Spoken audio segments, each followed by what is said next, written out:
السلام عليكم ورحمة الله وبركاته. أهلا وسهلا بكم أعزائي متابعي قناة ترندات حصرية. ألف مبروك لأصدقائي الزملكاوية على تتويج الزمالك نهائي كأس الكونفدرالية. ملخص المباراة يلا بينا.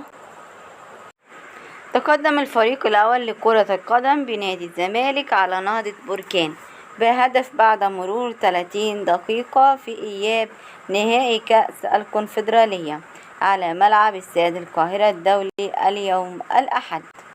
سجل هدف الزمالك أحمد حمدي في شباك نهضة بركان في الدقيقة 23. تشكيل الزمالك: حراسة المرمى كان محمد عواد، خط الدفاع أحمد فتوح وحسام عبد المجيد وحمزة المسلوسي وعمر جابر، خط الوسط نبيل عماد ودونجا ومحمد شحاتة وأحمد حمدي وإبراهيم نداي وأحمد مصطفى زيزو. أما خط الهجوم فسيف الجزيري.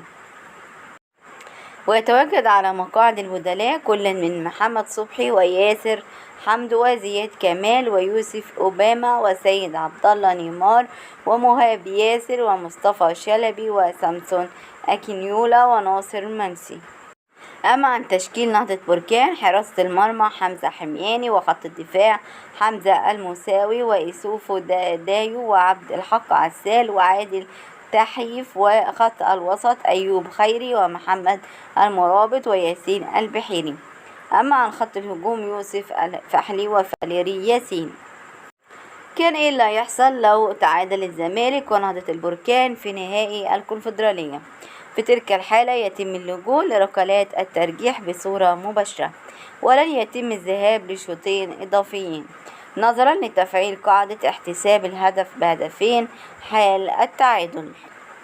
ماذا يحتاج الزمالك للتتويج بلقب الكونفدرالية؟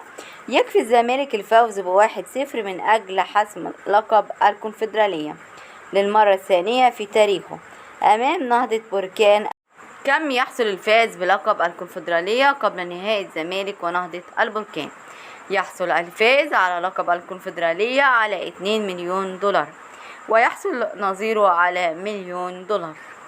أما عن حكام مباراة اليوم بين الزمالك ونهضة بركان: يتكون طاقم تحكيم لقاء الإياب من السنغالي عيسى، وكان حكما للساحة، ويعاونه مواطني جبريل كمارة وبناجورة، والصومالي عمر عبد القادر أرتان حكما رابعا.